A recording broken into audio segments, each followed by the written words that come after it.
Hello and welcome back to another episode of the Risk Podcast. Today, I'm glad to be joined by Ariane Chapelle. Ariane is the managing partner of Chapelle Consulting, a management consulting firm focusing on risk management, advisory and training. And she's been doing this for the past 14 years. Prior to that, she's had a career as a professor, but I can never do it justice. So Ariane, for the listeners' benefit, could you please tell us a little bit about yourself? Thank you. Thank you very much for the introductions. Thank you for having me. Pleasure. In a nutshell, I've been running my firm for 14 years, but I've really decided to grow over the last 2 years. So we're a very new startup, growing aggressively, and that's a lot of fun.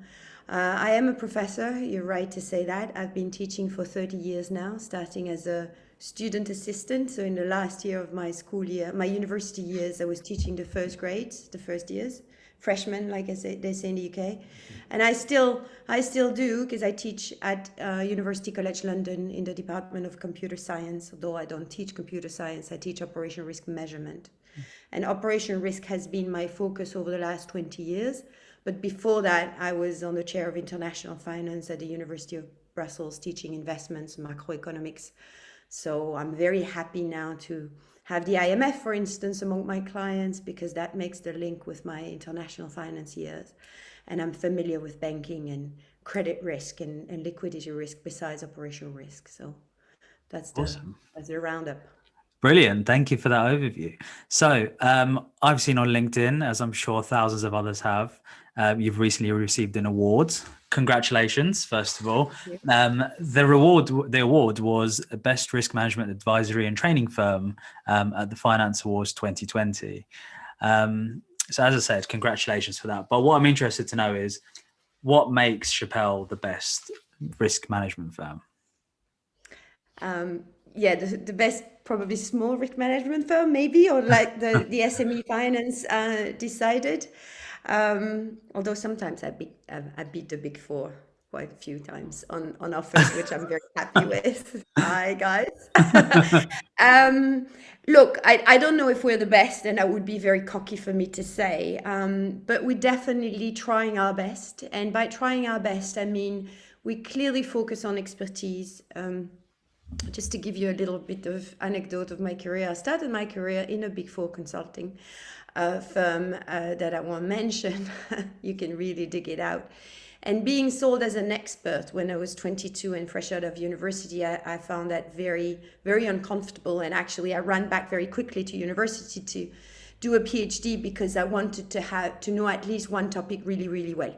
Yeah. And that PhD was on banking regulation and corporate governance, which is a field that I didn't leave. My point is, I think when you are charged quite a hefty price to a client as a consultant, you need to really know what you're talking about. You really want to give value for money. And that's very much an ethics that stayed with me all my life. And definitely now that I built this consulting firm is I want to give the best service to our clients, the best level of expertise. Doesn't mean that we all have junior, we all have senior. We're quite senior heavy, but we have more and more juniors. But the junior we hire high potential, then of course not priced like partners, and we make our best to grow them and empower them. So expertise and quality of service is really at the forefront of what we do. And tailoring as well. So we try to listen as best as we can to our clients and give them the solution they need, they think they need, or that we co-design with them. We don't copy-paste a solution from one client to the next. So that's another, I think, differentiating factor. No, that makes sense. I can relate to that myself, to be honest. As a consultant, obviously, relationship is the currency, and to get a trusted relationship, you have to provide a high level of expertise, but also work in a very tailored fashion because not every client has the same problem. So, no, I completely appreciate that. That's great. So I want to jump into a topic. So I did a podcast earlier this week with a very renowned CRO that I think you know as well, Nicola Crawford. We discussed operational resilience. I don't want to go into in too much detail, but I want to look at it in terms of, without, because I've tried to avoid speaking about COVID so often because we're coming out of it. But to be honest, the financial services industry in general, they survived the biggest real world stress test last year, and that was COVID. So with respect to that and how it marries up to operational resilience, do you think there are still challenges that remain for firms and regulators? Well, there's always challenges, otherwise the life wouldn't be as fun, right? Yeah. Although I wouldn't qualify 2020 as fun, but let's say. No, challenges, of course. And, like I'm like you, I don't like to talk about COVID well, actually, we all feel it so strongly one way or another in any ways about this crisis. We all do. But from a risk management perspective, and there's been quite a number of publications on that, you don't want to manage the last crisis. And one of the challenge is not falling into the trap of managing 2020 risks, right? And that will be my talk also on Up Risk Europe in 2 weeks, is how do we manage the consequence of the crisis? How do we anticipate as best as we can scenarios of what the aftermath of COVID might be? The economist in me fears a lot of economic recession. And actually, when I teach about this topic, I say, well, what does the world in 22, 3, 4 looks like after COVID? If you're an optimist or you're pessimist. So if you, the optimist view is that it's going to be the post-war happy years, it's going to be a bounce back, and who hasn't planned an after lockdown party, frankly. And so what's the equivalent in economy of an after lockdown party? Will people go on a spending spree, and the economy will be well, and there will be plenty of jobs and plenty of hires, so very good for your business. Looking forward to it. Or are you going to be a pessimist? And do you have to brace yourself for economic recessions and failures and depressions and etc. And being ready for these types of scenarios and everything in between is, I think, both for the regulators and for every sector, not only the financial sector, would be a challenge. So that's a little bit right back at your question is, where do you find yourself, among the pessimist or the optimist, or have you thought about that for your firm as well? Yeah, I mean, I'm forever the optimist, whether I'm right or wrong. I do like to see a positive outlook on situations, but I like your take on it, which is just, it's more preparedness and readiness rather than trying to anticipate a particular risk that may arise, which can hinder your business. It's more just, if you're ready, then you're ready for more or less anything, I suppose. In terms of our business, I mean, it's hard to tell where it can go, really.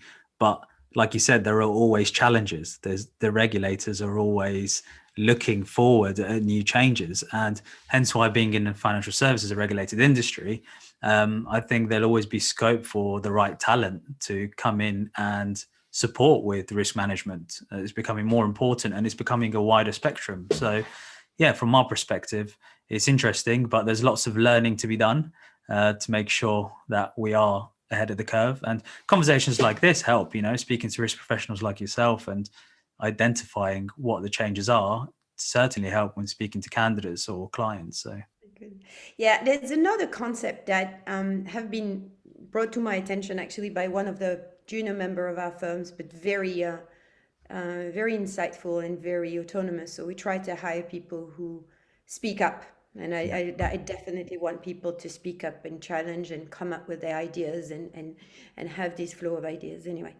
And so it's the concept of bouncing forward that you might have read, because there's a few blogs, Yes. this blog of the World Bank on that as well. So are you bouncing back or are you bouncing forwards? And so that's a nice way of encapsulating the idea of the lessons learned, and how can we empower ourselves to be stronger after this crisis. But there will be an aftershock. Now, how will going to be looking like? So well, I love that, and I like your stance on empowering people to speak up, even at a junior level, and managing that way. We'll jump on to, how you keep your company connected and that later on. But for now, what I want to discuss with you is in an article written by industry professionals. I think you've read this as well, covering the top 10 operational risks for 2021.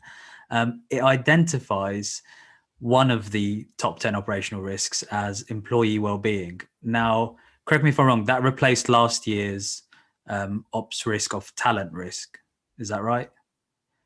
Yeah, talent risk has come on and off the table over the last few years. I've watched the top 10 risk.net. RiskNet is a long-standing Mm. client of mine. I'm present in all their business lines in training and academic publications and everything. And I love their work. I think it is a very high quality digital publication. So talent risk is there for a long time. It's just been pushed back. I don't think it disappeared by any shape or form, and I'll come back to that. I'm surprised that employee well-being not is on the list, but is 10 on the list. You know, I mean, you don't know, but I'm telling you, I'm interviewed every year for this list amongst, you know, hundreds of risk managers and CROs, and that was in my top three. Because for all the reasons that you see in the article, and for people who haven't had the chance to read the article, it's everything that is top of mind for every firm. You know, low morale, stretch, unable to disentangle the stress of work and the stress with children, and you know, working from home with kids screaming in the background. I was in a meeting with a senior manager. I forgot which one meeting was that, but some lady said, well, last point quickly, because I have my son screaming in the living room. You know, it's hard to concentrate like this. So we all stretch to the max. And from an operational risk perspective, of course, if people are stretched or go down in depressions or are absent for well-being, that creates serious disruption to the business. Yeah.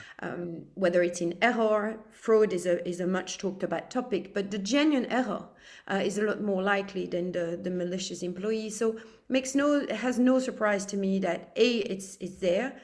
Plus, it's really, or it should be, but I believe it is, very top of mind to CROs and business managers alike, because of, again, the consequences of what it can lead to and materializes further risk, like the top three, which are typically IT disruptions and cyber attacks. Or they word it a bit differently, but that's what it is. How is the link between those made? How's the link between IT disruption and employee well-being or talent risk? How do you correlate that? Well, thank you for the question, because the interconnected of risk is something that has been a point of attention to me for many years, also because of my background in financial risk, I suppose. I've been publishing on that since 2016, so in tempore non suspecto, like you say in Latin. So before it was a thing, you know, in the non-financial risk.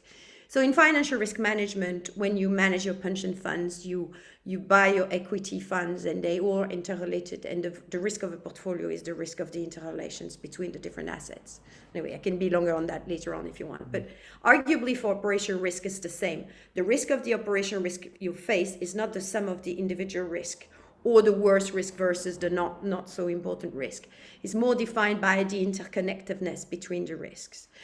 And that's what COVID has demonstrated vividly, right? Yeah. And banks are saying, including in risk.net, and I had similar conversations with my clients and my network, is their pandemic scenarios were very much standalone. Oh, we don't have people coming into the office. How do we make do with 70% of the workforce or whatever? And then what happened was much beyond and completely different than anyone has anticipated. Yeah. And so what is highlighted is that when something goes seriously wrong in one place, the domino effect is very large. So that's a long-winded answer to get to my point. If people are stressed and inattentive, or very distracted or whatever, and press the wrong button, put the wrong plug the wrong, I had silly examples. It's always silly by definition. That's what it's always. I keep saying I have a fun job as long as it's not your own money that you lose. But the stories you have at clients, one time I had a client who had a business disruption because a supplier put an overpowered plug, twice the voltage, into the connections of the server of the backup sides. So how is it even possible that you can have such power surge on all your servers, but he fried all the servers in one go? So, that sort of reduced level of attention, or the silly trading error when you Yeah, send the funds to the wrong place and all that. So absolutely, there's a cascade of things that can go wrong. I see that. So it's more the ripple effect. That's how the Yeah, link is absolutely. made effectively. That makes sense. Brilliant. No, thank you for your insight on that. And I hope you managed to deal with the problem effectively and the client was okay afterwards, right? Perfect. Always Um, okay eventually, but it's a shock. A shock. that's great. Okay, so as you know, you're a leader in a business and you manage teams globally, and more recently now, and even before then, in a remote fashion. So Yeah. how do you manage a team across the globe whilst keeping them connected to the brand, keeping them connected to the culture that you've built over the last decade, and just keeping that at the fore of your business? Okay. Um, there's two things I'd like to mention, because I need to talk to you about talent risk, and honestly, I miss that point because I get passionate about something else. um, but let's say it's purpose and passion, and I want to hire people who work for a purpose and share a passion. And like I said, for the juniors we hire high potential, and we try to grow them in the firm, finding their purpose. And diversity for me is not gender, it's not color of the skin, it's more interest, personality, age to some extent, because the view of life is different when you're 25 than when you're 60 or 65, and we have these range of ages in the firm.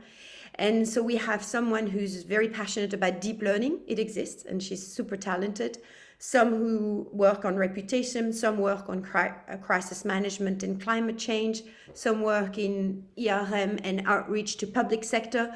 So that's how also we keep people motivated, is to let them work on their passion. And of course, one of my complexity in running this business, but also what interests me, because I'm a teacher and a mother before being anything else. And being a mother and a teacher is about the same, because it's all about education, right? And so my complexity is, how do I find a structure of the business so that everybody runs as fast as they can in their own interest, in their own direction, and that the sum of these direction is still in the benefit of the firm. So that's, as a business owner, founder, you name it, my challenge. And if I achieve that, that's going to be success. That's the definition of success. And that relates to another point, because we talked about employee well-being and reliability, which is critical but temporary. No, it's always true, but Yeah. now it's particularly acute for the reasons that are too obvious to mention. Mm. But talent risk that comes in and out of the top 10, and I would be interested to have your view on that, is something that is fundamental for the evolutions of society in general, and for the quality and the performance of firms, much beyond risk management as well. If you have good people in the business, you can't lose them. I mean, Yeah. you really have to try really hard to lose. So Yeah. quality of people and adequacy of people to their job is the number one factor for performance.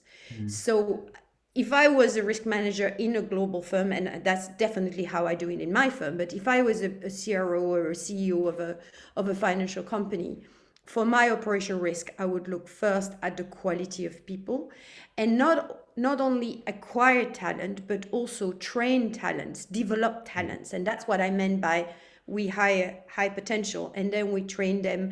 We bring our junior to meetings. I make my more junior people co-train with me, so that they are in the big bath, in the deep end. Big bath is a literal French translation. They're thrown into the deep end early on, and that's how they learn to swim.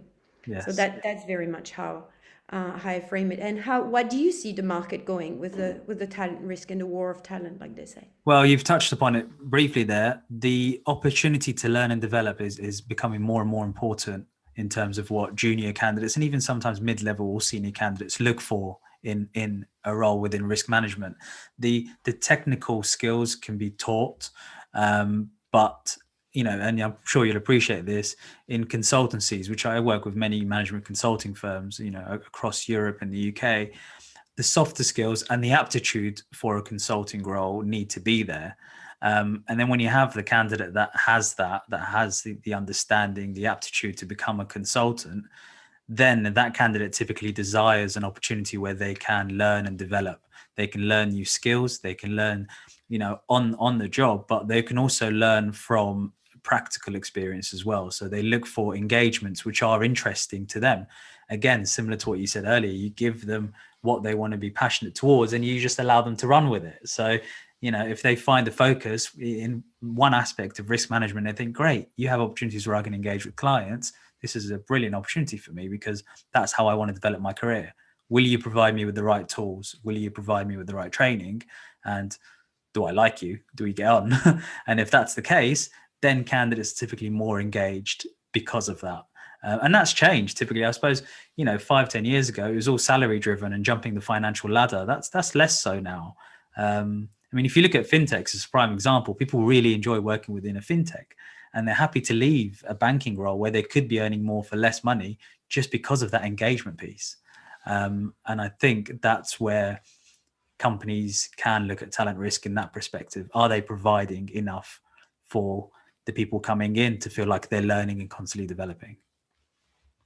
Yeah, and you mentioned a key word also, is that would they like you? And there's a concept I've pushed in risk management. It's called the invisible framework, and it's basically around how you make the technicalities of your job invisible to the business. So as a risk manager, when you need to sell, or you need to embed risk, I don't like this term, but risk management into the business and interact with the business.